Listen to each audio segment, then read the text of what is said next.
In this webinar we will demonstrate how easy it is to get an in-depth understanding of your concrete project, help win the job and perform the work efficiently. Today, as you can see on screen, it's our intention to share with you how an accurate Tekla concrete model can improve your project planning. We intend to show you how easy it is to rapidly create concrete models in pre-construction, and then understand how to organize those models to drive faster and more accurate quantity takeoffs and plans. We also want to, as I've already said, give you an insight into the value of Tekla BIM sites. So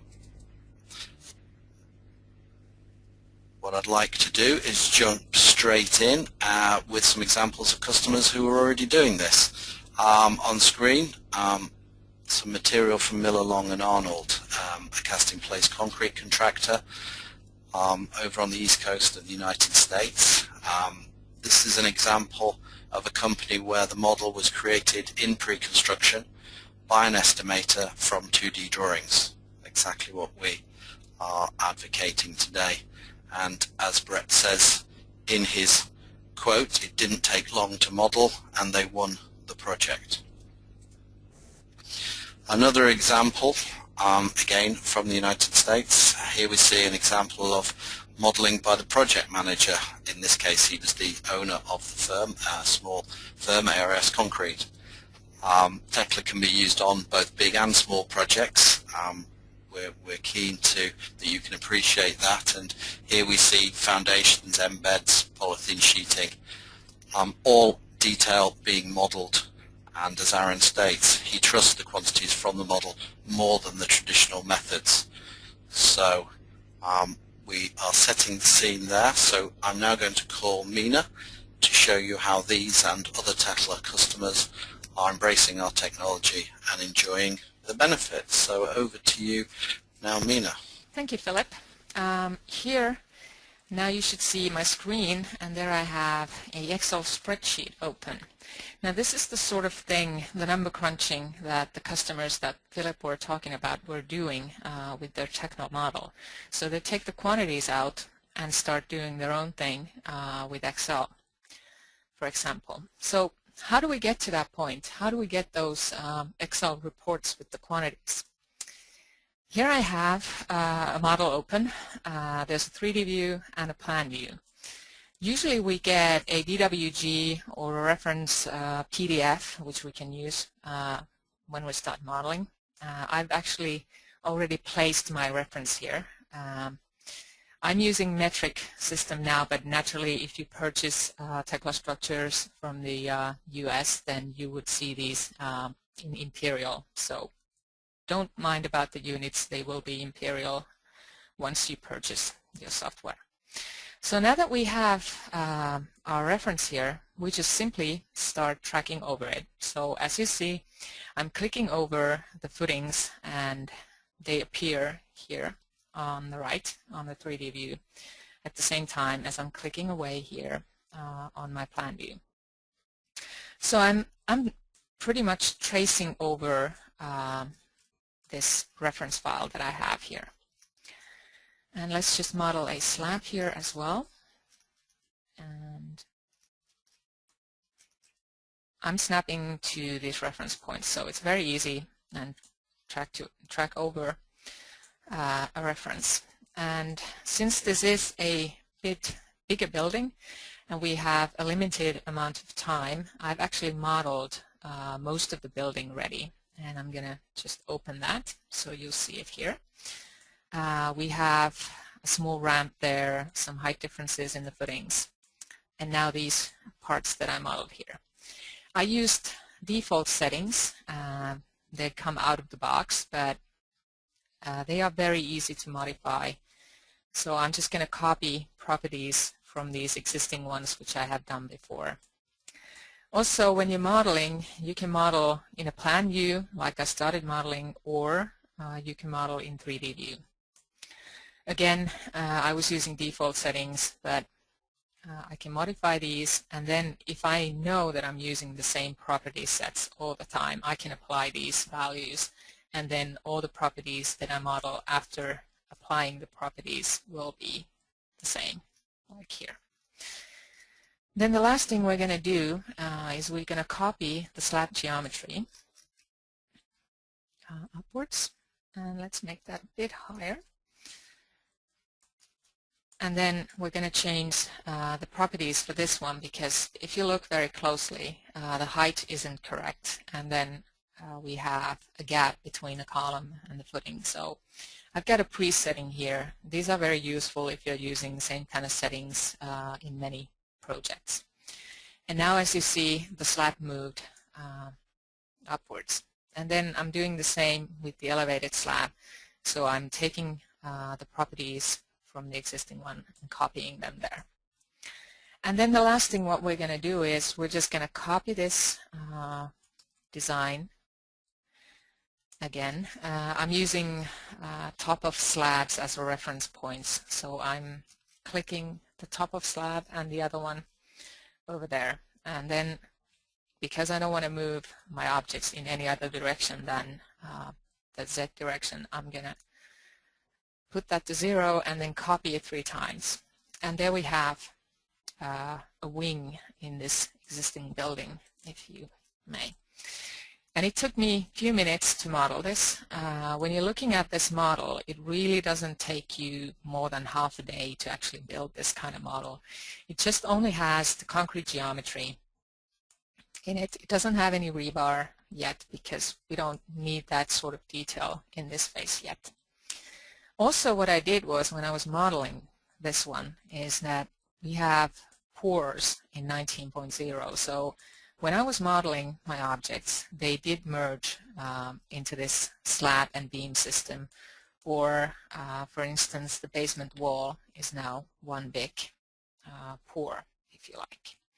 So we've done a model now, and now we go back to Philip and we continue from this in the demo 2. Thank you, Mina. Thank you for showing us how easy it is to model. The most common question we probably hear is, why should you model? And to a great extent, that's what we're addressing today. The simple answer is because it is relatively easy to do. You don't want to wait to start to be given design models to benefit from the process. Mina has shown us how you can rapidly model during pre-construction.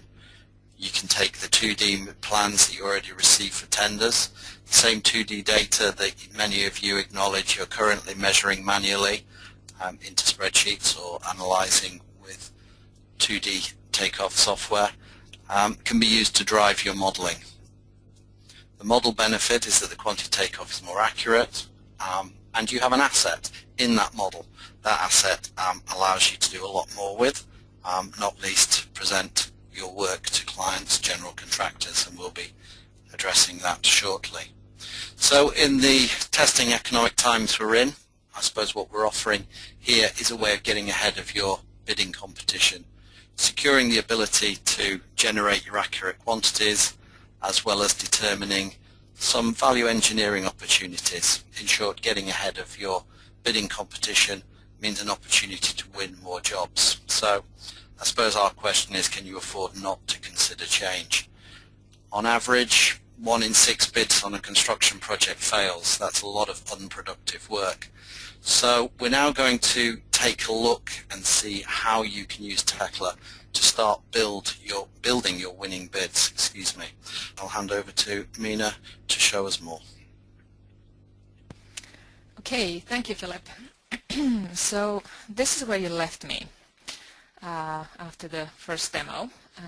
In this part of the demo, I'm going to show you the new feature, Object Browser, which was released in 19.0. I'm also going to start working only in 3D view because that is more visual and I like to see clearly what I'm doing. So there's our model and there's the Object Browser.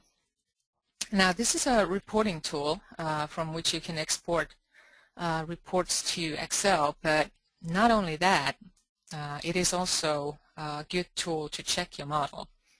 So when I was an engineer, I always needed to check my design before I sent anything out. So this kind of tool would have been just perfect, because I can check anything with this. So for instance, I can check that all the names here in the model are correct. There seems to be nothing wrong here. Then I can check it by material. And for instance here, immediately we see an undefined material here. And then we can actually, because this is linked to the model, we can select these objects, and you see a highlighted column over there, and there's another one over there behind. And to make it even more visual, I can actually hide everything else. And there's the two columns which have this undefined material, which I don't want to see there, because obviously material prices make a big deal in projects. So let's just change the material to correct one, and let's redraw our model. And now when I refresh this object browser view, you will see that the undefined material will disappear and two more objects were added to this group here. Not only I can do that kind of checkup, but I can also check up with multiple properties, for instance, name and material. So I've got 79 beams, and then I've got two different materials for beams.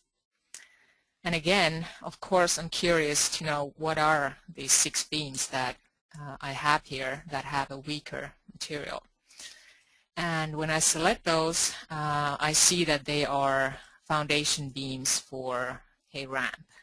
They might have been misleadingly named. They should have been foundation beams or slab edges or something else. But I'm going to let that go now. Again, I just want to double check what are these and are they all correct. So now we see that they are actually floor beams here, and those are correct. So all this kind of checking can be done with the object browser or with all of these attributes that you have here.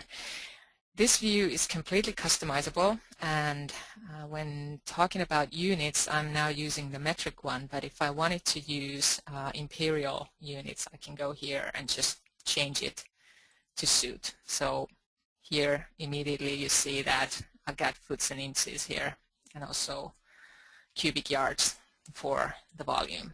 So it's very versatile as well. But about the quantities, now we've checked the model and we've built our model. So how do we get the quantities? We can use these report templates. We've got a simple cast-in-place report template which we can create. And this is kind of your final printable one. So there's beam totals, column totals, and the individual ones. We've got form areas, surface areas, volumes, and then of course we've got the complete totals for the project. So that's one way of doing it. Then we can also use the object browser if we want to do some further number crunching or do our own markings. So we can do that in Excel. And here, this is now the Excel that I exported, and this is the left side of what I showed you in the beginning of the demo too. So now I can start using my formulas or my rule of thumbs to actually calculate my rebar estimates, or if I want to do my formwork estimates or whatever I want to calculate from the quantities that I got from the model. So there we have the basic quantities, and now we go back to Philip. Thank you, Mina. So regardless of project size, for a concrete contractor, I hope you're starting to appreciate that the 3D model delivers real benefits. It doesn't have to be a big job, it doesn't have to be a BIM job, it just has to be a concrete job. Maybe we should start thinking of this as business improvement modeling, because the modeling in itself is just a means to an end. It's important to start considering how to achieve some of those internal productivity improvements, because your competition will be. So we're now going to extend to what I'm going to call categorization. How you are going to pour is as important as how much you are going to pour, it has been said, and so where you can measure you can manage. So I think of equal importance to quantities as an estimator or the person charged with producing the estimate. The ability to organize, analyze and interrogate the 3D model is a great benefit. We've seen a little bit of that already with what Mina's shown, but now we're going to look more deeply at that and some of the other advantages that we can have with the model. So before we go back to Mina, just to press home the point, I'd like to acknowledge that we've seen the quantity takeoff need no longer be that labor-intensive process. Modelling in itself reduces the risk. Greater accuracy means a better bid. Less risk means a better price. You have the opportunity to engage in coordination with the model. You can pursue earlier procurement, material management, and generally there are fewer unknowns. Modelling basically helps you avoid mistakes. Clarify design intent. It's easier to understand what is to be achieved, what the building you have to build should look like by exploring the model rather than interpreting the 2D drawing. Resources can be better employed to benefit the business rather than preparing to count and counting. You can be thinking about how to execute the job. This whole process is more suited to structural work. It just is. It's very conducive for the concrete contractor.